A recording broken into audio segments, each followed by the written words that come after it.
Come in. Welcome.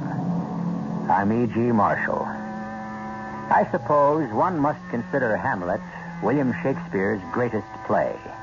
Certainly it is the most famous. Was Hamlet, a young man, overwhelmed with a problem too large for him to solve? Did the tragedy of his father's death drive him mad? Or was he a politician who played for time and by accident lost not only the game, but his life? Why don't you judge for yourself? Our mystery drama, Long Live the King is Dead, was freely adapted from the immortal Shakespeare play, Hamlet, especially for the Mystery Theater by Ian Martin, and stars Tony Roberts. It is sponsored in part by True Value Hardware Stores and Buick Motor Division. I'll be back shortly with Act One. Hamlet, a graduate student at a distant university, was not even aware of the death of his father he loved and revered till long after the fact. By the time the news reached him, and he could make plans to return to the castle of Elsinore, it was to discover that his beloved mother had remarried, that now his father's brother, Claudius, was king and shared his mother's bed. Wrong? Right? Morality apart, this was a situation he had to face on his return home, listening to his new father and new sovereign speak for the first time in public. The memory of our dear brother Hamlet's death is more than green. As all of you, I bear my heart in grief. Yet in this warlike state, our sometime sister, weighing funeral and rejoicing, has, in wisdom for all our better goods, taken me as husband, I, in return, her as wife. We hope you will forgive and realize that in our sorrow, still in the midst of death, we are in life. But now the business of the state has lagged too long. What petitions must we hear? Dread, my lord. Who speaks? Laertes, son to Polonius, your counselor. You have our immediate ear in all things. I beg your favor to return to France, from where I came most willingly to attend your coronation. Have you your father's leave? Oh, he does, my lord. Wrung from me by such laborsome petitions, I pray you let the young Japanese go. By all means, granted. But since I stand as foster father in this matter, let me in the same way treat you as my own. What of you, my nephew Hamlet, and my son? What can I offer you in kind? A little less than kin, a little less than kind. Forgive me, I lost what you said. As well. Dear Hamlet, I beg you, as my son, try to cast off the melancholy and the black of mourning. Forget your father gone to dust. We must accept the fact of dying. It is a common ailment. In any case, in this case, aye, madam, it is common. Yes, it is. We have all felt it. Why is it particularly so with you? Or so it seems. Seems, mother? Oh, no, it does not seem, but is. It isn't only my inky cloak or customary suits of solemn black, or sighs or tears or frowns and all other common displays of grief that proclaim my sadness. I have that within which passeth show. The rest are but the trappings and the suits of woe. It is noble and commendable in your nature, Hamlet, to mourn your father.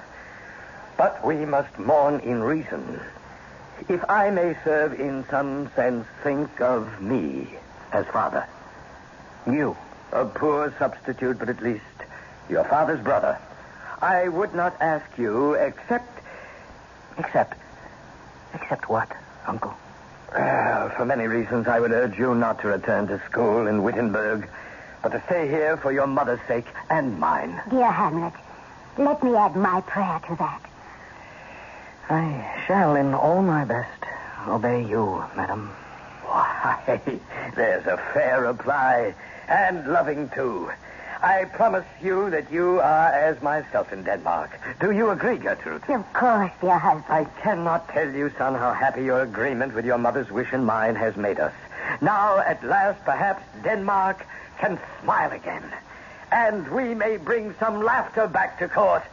Come, my queen. That it should come to this. But 2 months dead. No, not even that long. So excellent a king and man, compared to my uncle, a god to a gargoyle. I remember how loving my father was to my mother, and how she hung on his every word and look with a hunger of love that never could be satisfied. And yet within a month... Oh, frailty, thy name is woman. 1 little month before the tears were dried, she married my father's brother, and with indecent speed crawled with him between incestuous sheets. Oh, this too solid flesh would melt and vanish, or that God did not forbid self-slaughter. How weary, stale, flat, and unprofitable all reason in life seems to be. For what has happened cannot come to good. But I must let my heart break while I bite my tongue. Your lordship? What? Oh, Horatio, what brings you here from Wittenberg? Oh, tired of books. Decided to play truant? Oh, not you, my friend. Come, speak out. What brings you here to Elsinore? Well, I came to see your father's funeral. Don't mock me, my friend. I think it was to see my mother's wedding. Indeed, my prince, it followed very fast. Oh, it's sheer thrift, Horatio. The funeral meats serve to feed the wedding guests. It turns the stomach. My Lord Hamlet, I think I saw your father last night. My father? My father, the king, my father? Where? Let me explain. I have 2 friends, members of the palace guard, standing their watch some nights after your father had been at last laid to rest. They were, both of them, shaken and terrified by the appearance of the figure on the battlements, armed head to foot, who did not speak, but seemed in some dumb fashion to implore their help. In desperation, knowing not what else to do, they sent word to me, and I came. And did you see this apparition? Yes, Hamlet, I did. I kept the watch with them a 3rd night, and he did appear. And how did he look? Oh, a countenance more in sorrow than in anger. Did he stay long? Why, one might count 100. Oh, God in heaven. What brings him from his grave? I will watch with you tonight. Maybe he will walk again. Well, Sister Ophelia, I'm all packed and ready to depart. I shall miss you, Laertes. It's been good to have you home from Paris. From all the great occasions that have happened, I could scarcely have stayed away. And I wish they had not happened. I wish I were going with you. Except... Hamlet? Yes? Because he loves you. We have exchanged vows which bind us. My little sister, do not put too much faith in princes. I will not let you put a slur on Hamlet's name. My dear sweet one, I have no doubt that Hamlet, even in his grief, may love you now. But Hamlet's will no longer is his own. His royal rank makes him a prisoner of the state. You may give yourself to him willingly, but no matter how honest he is, he cannot give himself away as you can. Ophelia. Yes, Laertes. I speak only to keep you from being hurt. And I have stayed too long, for here my father comes. Hold still here, Laertes. Aboard. Your ship is ready to sail. Oh, then, my boy, my blessing with you. I thank you, Now, Father. just these few precepts for your guidance. Rein in your tongue, be familiar, but never vulgar. If you have friends, and they are tried and true, grapple them to you with hooks of steel, but waste not too much time on new companions until they prove their worth. If I'm to go, Stay Father... out of fights. But if you get in one, make sure you make the opponent rue it. Listen to everyone, talk to few, let others sneer, but reserve your own judgment. Yes, Father, the ship is This, waiting. above all, to your own self be true. And it must follow as the night the day. You cannot then be false to any man. I will obey, Dear but... Father, you said the ship was I urge sailing. you also to what? Oh, yes, the ship, of course, my boy, of course. Farewell, then, and my blessing. I humbly take my leave, Father. Go now, go. Goodbye, Ophelia. Remember what I said. Locked in my memory, and only you have the key. Goodbye, dear brother. Godspeed, you boy. Yeah. Now, where were we? I think you were about to make a speech. No speech, to the point. What is it between you and young Lord Hamlet? He has of late offered me much affection. Affection? Oh, fool. Do you believe his offers? I do not know, Father, what I should think. You're a baby if you think a young man is to be trusted. He has offered me his love in only honorable fashion. Springes to catch woodcock, the trap for a pretty bird. When the blood burns, it lends the tongue vows. Now, do not trust his vows.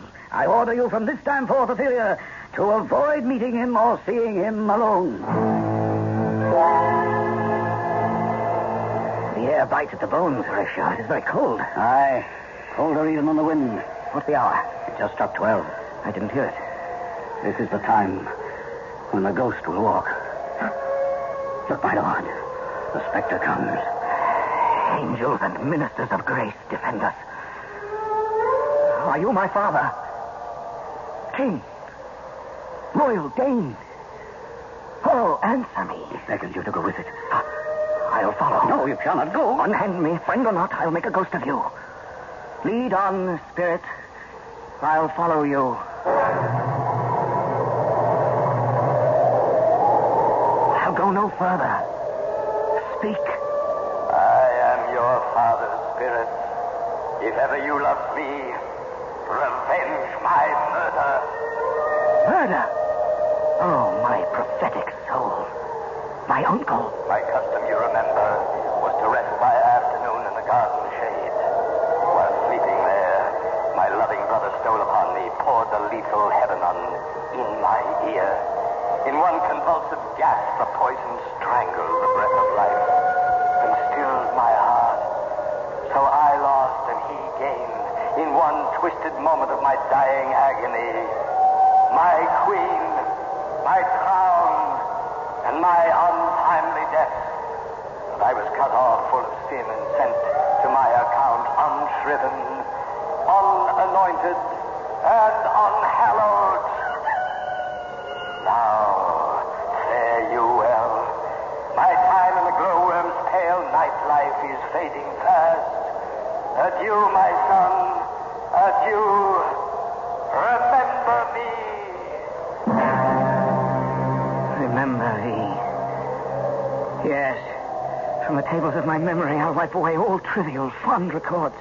And your commandment shall live alone in the book of my mind. A mother damned. And traitorous, murderous Claudius. Let me write it in my records. That one may smile and smile and smile again. And be a villain. Lord Hamlet, is all well? No, far from well. A villain dwells in Denmark. It needs no spectre from the grave to tell me that. Aye. About this vision here, it is an honest ghost. Give me your word that you will keep secret what you have seen or overheard. Well, trust me. No, swear. Upon my sword. Well, I have given my word that I... Swear! God, what was that? There are more things in heaven and earth, Horatio, than are dreamt of in your philosophy. Swear. Swear! And so I will. Then rest, perturbed spirit. The time is out of joint. Oh, cursed spite, that ever I was born to set it right. So Hamlet now must trace his tragic quandary. Will he believe a ghost, a figure perhaps conjured out of his grief-stricken mind and his dislike of his uncle? Or can he accept the fact of a murder committed by someone in so high a place that no ordinary justice can bring him to trial? Is he mad or sane? For if he is sane, he seems to be the only one in this world. I shall return shortly with Act 2.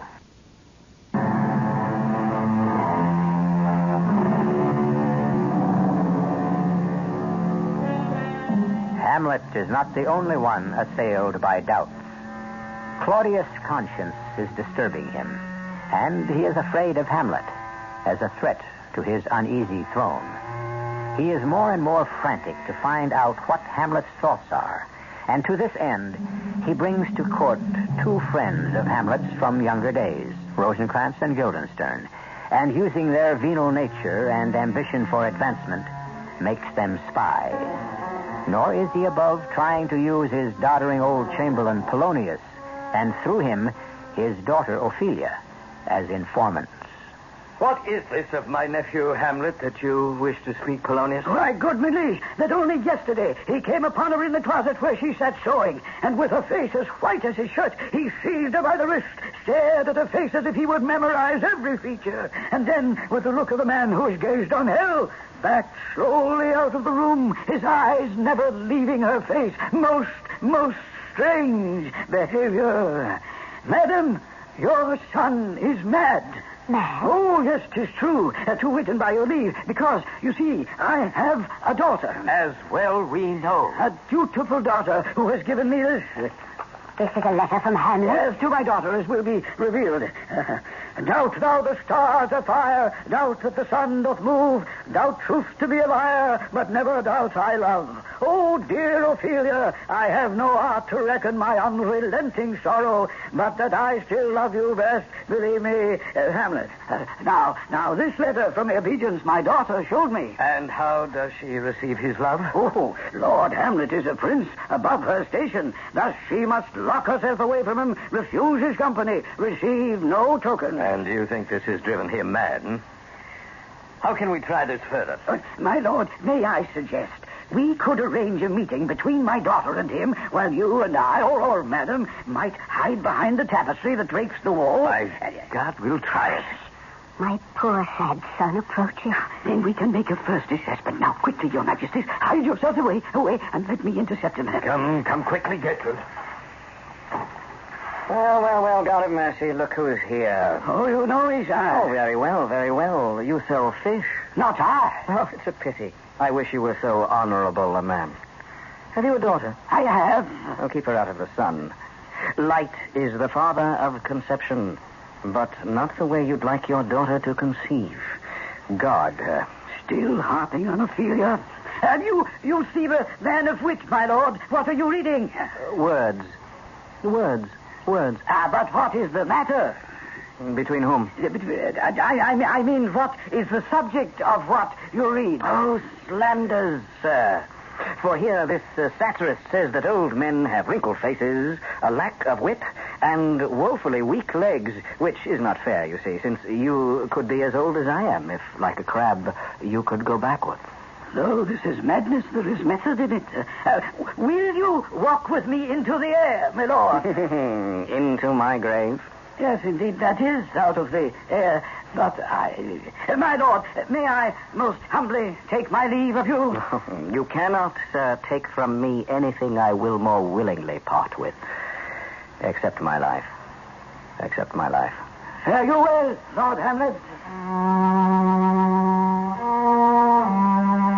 To be or not to be, that is the question. Whether it is better in the mind to suffer, or end a sea of problems by the sleep of death. To die. To sleep. Aye, there's the flaw. For in that sleep, when we have shuffled off this mortal shell, the dreams that threaten to haunt our peace forever must give us pause. Thus conscience makes cowards of us all, and makes us bear the ills we have, afraid of others we cannot know, nor dare to risk. Oh, God. Here comes Ophelia. I cannot drag her down with me. Ah, sweet one, in your prayers remember me, and all my sins. Hamlet, how do you feel today? I humbly thank you. Well. I have remembrances of yours I should return. Will you take them now? I loved you once. Indeed. You made me believe so. You should not have believed me. I would have taken you unwed, but that's desire. I loved you not. I was the more deceived. I thought... Get thee to a nunnery. Would you want me to make you a breeder of sinners? I beg you, sweet my lord. I am sick of womankind. God gives you one face and you make yourselves another. I will stand no more of it. You've driven me mad. I would proclaim as prince, there be no more marriages. All those that are married already may live, save one, save only one. You still here, Ophelia? Then I shall take my leave. But hear me, to a nunnery. Go. Oh, God. Hush, child, and forgive him.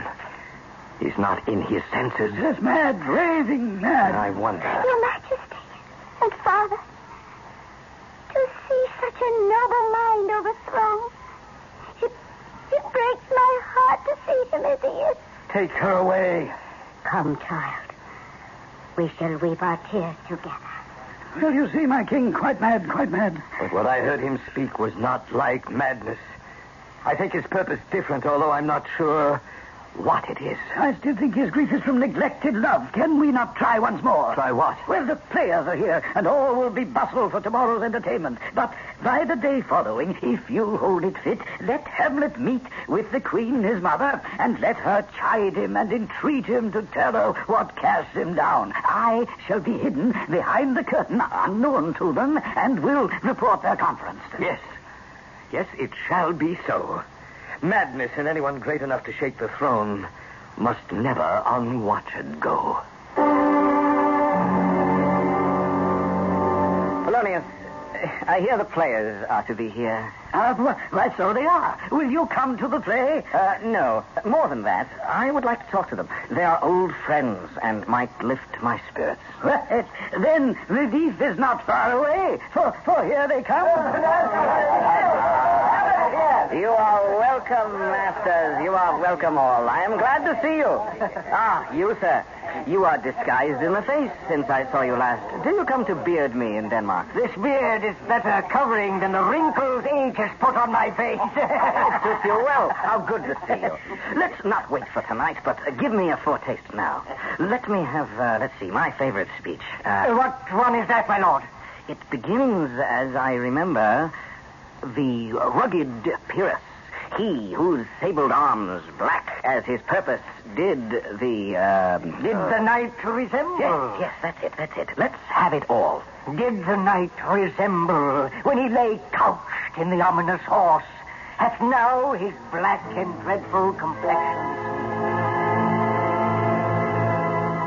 Unless things mortal move them not at all, would have made milch the burning eyes of heaven and passion of the gods for Hecuba. Bravo. But you must make all ready for tonight. On to your quarters. Stop a moment, friend. Yes, Prince? Can you play The Murder of Gonzago tomorrow night? But of course. And you could, for me, insert a speech of some 12 or 16 lines which I should set down for you. Give me only time to commit them safe to memory. You shall have it. I promise. Now, leave me and make your preparations. With all dispatch, good Prince Hamlet. No. I am but a rogue and peasant slave. Is it not monstrous that this player here, all in a fiction, in a dream of passion, can create the emotion to distract himself to tears? And all for nothing. For what? For Hecuba. What Hecuba to him, or he to Hecuba, that he should weep for her? What would he do if he had the motive and the cue for passion that I have? Why, he would drown the stage in tears, make the guilty mad, and terrify those still unstained by guilt. Yet I, the son of a dear father murdered, prompted to my revenge by heaven and hell, unable to face my cause, can only unpack my heart with words. Bloody, bawdy villain, remorseless, treacherous, lecherous, kindless villain, oh, vengeance. I have heard that some guilty people, while sitting at a play, if the scene reflects their guilt, may be driven to confession, for murder, though it has no tongue, will out. I'll have these players play something like the murder of my father before the king. I watch him like a hawk. And if he only blanches, then at last I'll know the truth. The play's the thing wherein I'll catch the conscience of the king.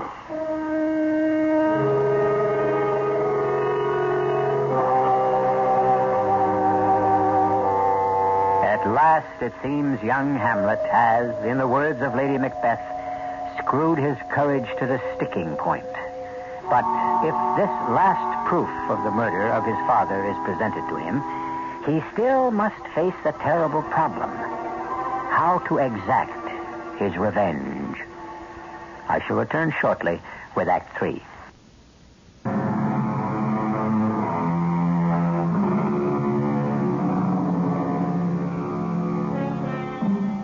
It is the evening of the play.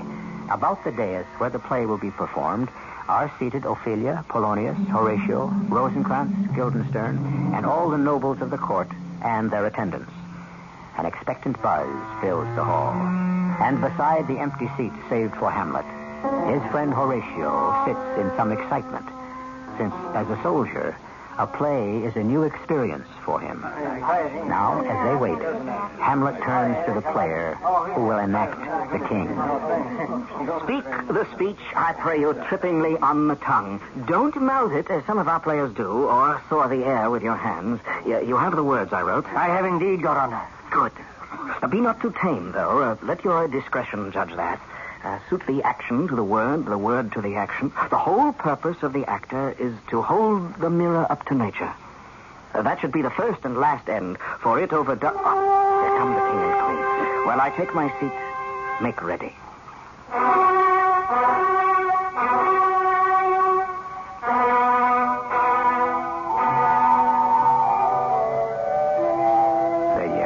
They do not speak. This is the pantomime. The prologue, which makes the statement of the play, Horatio. I am not well versed in understanding this art. What is the play called? The Mousetrap. What? Why, my king, 'tis an apt title.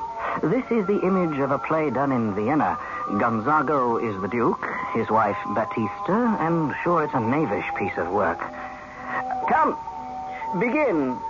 The croaking raven doth bellow for revenge. The croaking raven doth bellow for revenge.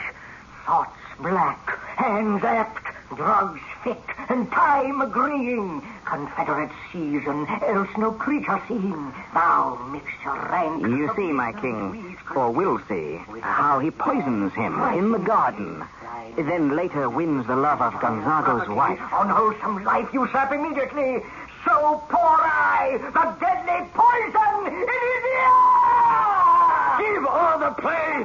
Give me some light! Away! This play was meant to pattern what might have been. Oh, yes. Did you see Claudius? Why, this is... Oh, my God, friend Hamlet, what have you started? Who knows as yet?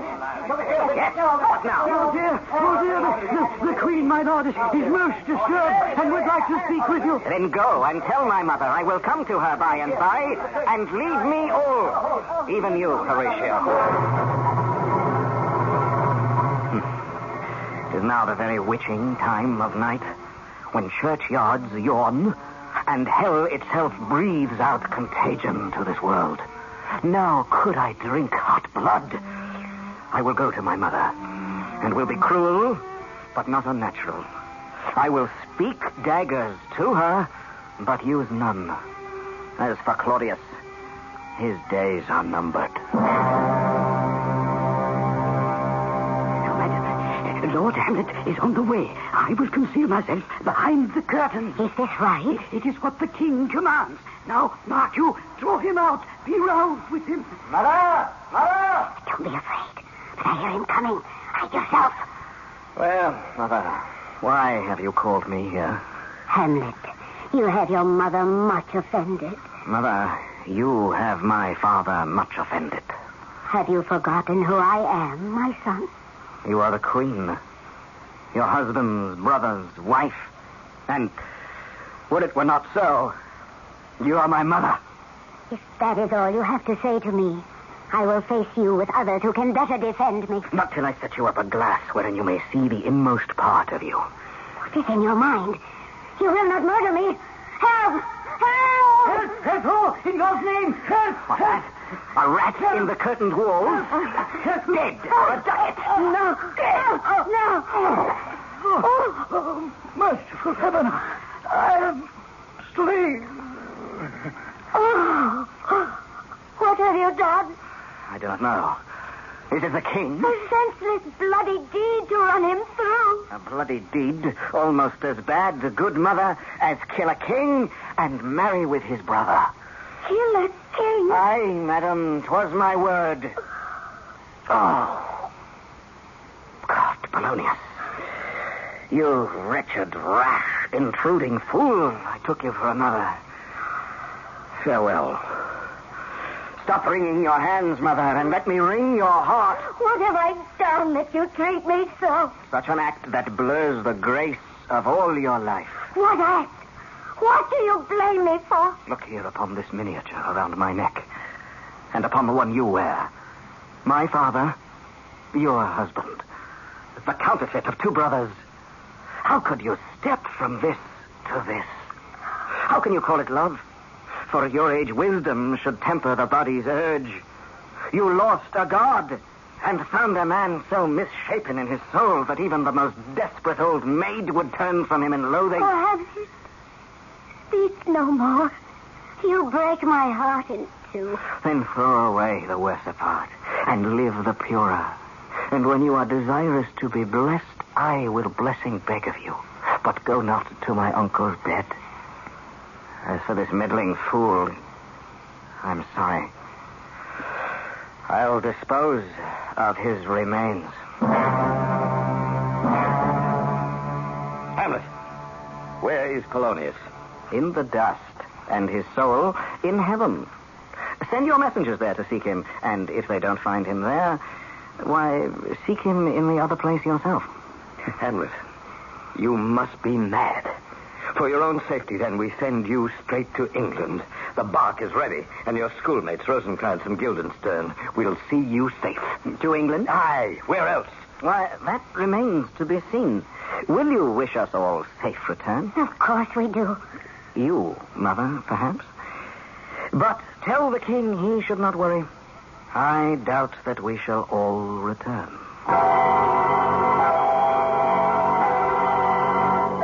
Ophelia mad? She came to you thus? It wrung my heart. Poor, pretty, lost little soul. Oh, the poison of grief springs from her father's death. Gertrude, when sorrows come, they don't come in single file, but marching wide, like legions. Oh, my God! What will be built? Oh, Laertes! Oh, God! Oh, no, let him pass! My good Laertes. Where is my father? Dead. But not by Claudius. Let him demand his fill. I'll not be juggled. To hell with allegiance. I will know the truth. I'll be revenged most thoroughly for my father. How did you gain the news so soon? My sister sent me word. Where is she? I would not haste to see her. Let all be revealed. Here she comes now. Where? As you can see. That is my sister Ophelia? Poor suffering maid. She walks as though blind, her head atilt. Her eyes are as vacant as the grave. Only a tear. Sister? You must sing down a down. Ophelia, don't you know me? I know rosemary. That is for remembrance. Pray, love, remember. And pansies. That is for thought. Why, she is mad. There's fennel for you. And columbines and rue. I would give you violets, but they all withered when my father died. And I was abandoned by my love. Do you see this? Oh, God! Laertes, I must talk with you alone. Come. Go with me. Now Hamlet is returned. Would you, Laertes, undertake to show you are your father's son in more than words? I'd cut his throat in the church. Revenge should have no bounds. But why offer him sanctuary? Besides, for the common view, a passage of arms would seem more apt. Unless I lost. Suppose your rapier point bore an unction that upon a scratch ensured instant death. Since my father had no defense, I see no reason to offer him more. But trust me to shuffle the foils in such a way as they are presented that the poisoned blade will be safe in your hand. And yet, it seems a crime on crime. Excuse me. Yes, my sweet queen. What ails you? One wolf on another's heel must tread. Ophelia. Yes? What of my sister? Oh, give me Laertes to bring the news. But she is drowned. Drowned? Oh, God! Oh, no, Horatio, not Ophelia. To return to Denmark still alive and find her dead. When is the funeral? Today, my Lord Hamlet. Then let us get there with all speed. No. Hold your filling of the grave till I have caught her once more in my arms. Whose grief can bear such emphasis? Her brother. And you? Hamlet, the Dane. The devil take your soul. He is mad, Laertes, mad. Why, who is mad? I loved Ophelia. 40,000 brothers could not make up the love I had for her. But I will fight you, Laertes, if so you must. By God, you will. I hope that much I can hold in trust. Come, Hamlet. Laertes, give me your hands. My hand to you, sir, and against no man. My hand to you, and against this man. I wish I could persuade you how little wrong I've done. I wish I could be persuaded. But that's too late. Come, let us cross swords. Why, this is foolish, friends. I know, Horatio, but there's no harm. Let him expel his agony. I can handle his sword. Have at you, then.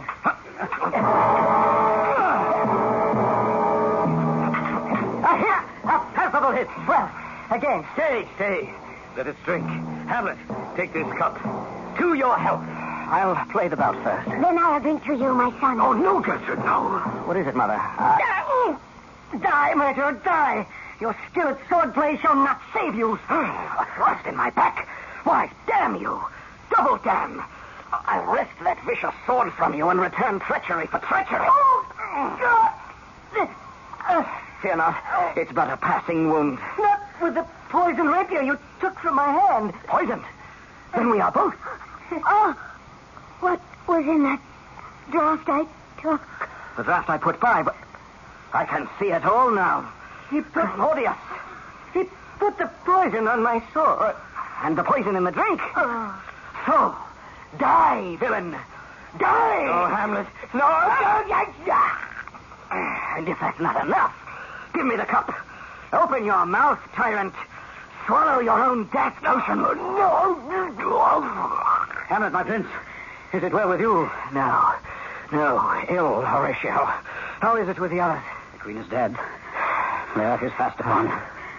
The king is writhing in his last agony. So be it. Now, at last, I die. Horatio, in this harsh world, draw your breath in pain to tell my story. The rest is silence. Oh. Now cracks a noble heart. Good night, sweet prince. And flights of angels sing you to your rest.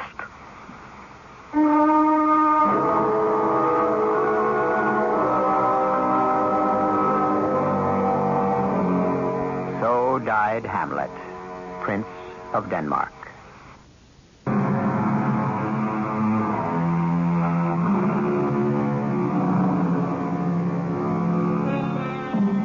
The play Hamlet was staged in the first year of the 17th century, 275 years ago. It was a play of deep psychological insight, full of drama to excite an audience, and it has lasted all these years. The people and the problems are not so different from what we have today. Only the genius of one man has guaranteed that the play will last, as long as language remains our means of communication, and radio is one means of bringing that to you. Our cast included Tony Roberts, Ian Martin, Arnold Moss, Evie Juster, and Bob Caliban. The entire production was under the direction of Hyman Brown. Radio Mystery Theater was sponsored in part by Allied Van Lines. This is E.G. Marshall inviting you to return to our Mystery Theater for another adventure in the macabre. Until next time, pleasant dreams.